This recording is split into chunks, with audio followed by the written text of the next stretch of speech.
Dear people watching and listening, Assalamu alaikum. Kindly like and share this video and subscribe to my YouTube channel.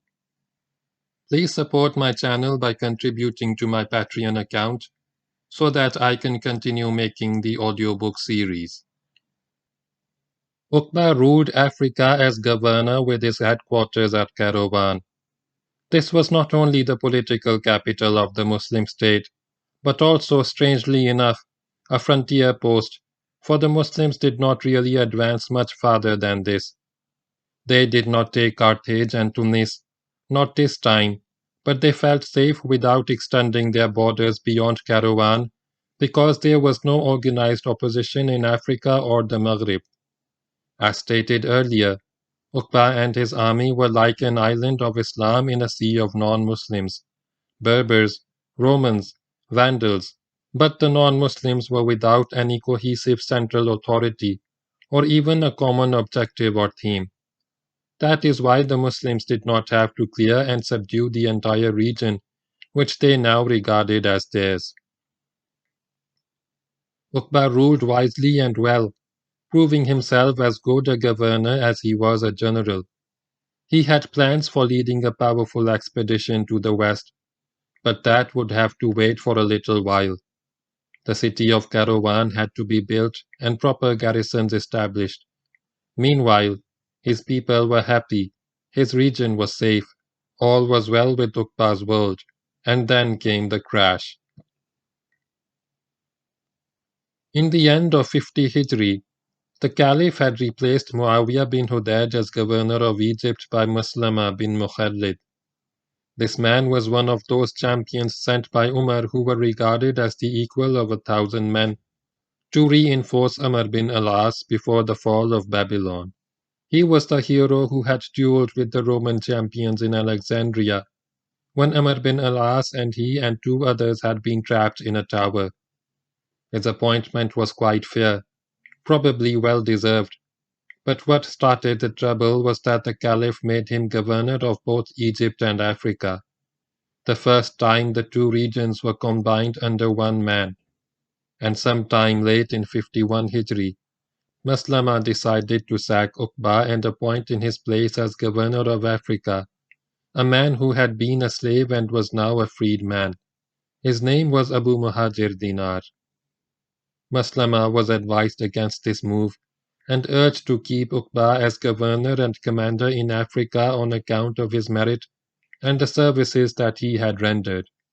But he insisted on the change, giving as his reason the zeal and faithfulness with which Abu Muhajir had served as a subordinate and which deserved a reward. However, Maslama went so far as to instruct Abu Muhajir to treat Uqba kindly. This ex-slave did not do. He was extremely harsh with Uqba, even placed him in fetters, and according to one report which deserves to be discounted, threw him in a dungeon.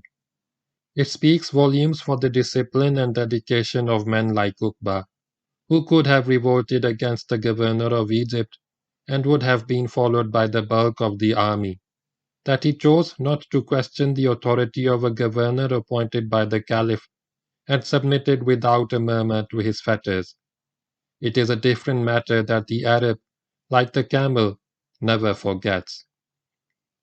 How long Uqba remained a prisoner of Dinar we do not know. According to one report, it was not until the Caliph heard about his ill treatment and ordered his release that the fetters were removed and he was freed of all restrictions. He left town with the intention of proceeding to Damascus. Meanwhile, out of petty jealousy, Dinar took it into his head not to live in a city built by Uqba. He would build one of his own, one by which he would be remembered. So he chose a site 2 miles north of Kairouan, and there he ordered the building of a new town. When built, everybody in Kairouan would move to the town of Abu Muhajir Dinar. It was shortly after he left Kairouan that Uqba was informed of the order of Dinar to move from Kairouan to the new town. This was the limit, thought Uqba. This was adding insult to injury. Uqba prayed against Dinar. O Lord, he said, raising his hands in supplication, do not let me die until you have given me power over Dinar, son of the mother of Dinar. This was a polite Arabic way of expressing doubt about the identity of the fellow's father. That is, that one was sure about his mother, and that was all. Dinar heard about this prayer. But what worried him was not the insult, but the fact that Uqba was known as a man whose prayers were always answered by God. Thereafter, the wretched man went in fear of what Uqba would do to him when he did get power over him.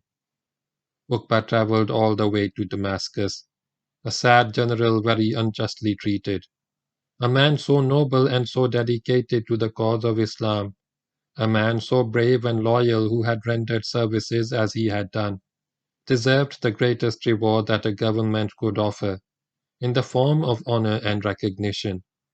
But here was Uqba bin Nafi, dismissed without reason by an ungrateful government, and placed in fetters by an ex-slave. This was often the fate of Muslim generals in the time of the Umayyads, and later also in the Abbasid period. One day you were a great military commander, the next day a humble or disgraced nobody. Uqba had an interview with Muawiyah and was bitter in his complaint. I have conquered lands which submitted to me. I built edifices and established a mosque for the congregation and settled people. Then you sent a slave of the Ansars who treated me very badly in my dismissal. Muawiyah, a wily politician, made many excuses and promised to restore him to office, but actually did nothing. He had used Uqba and did not need him any more.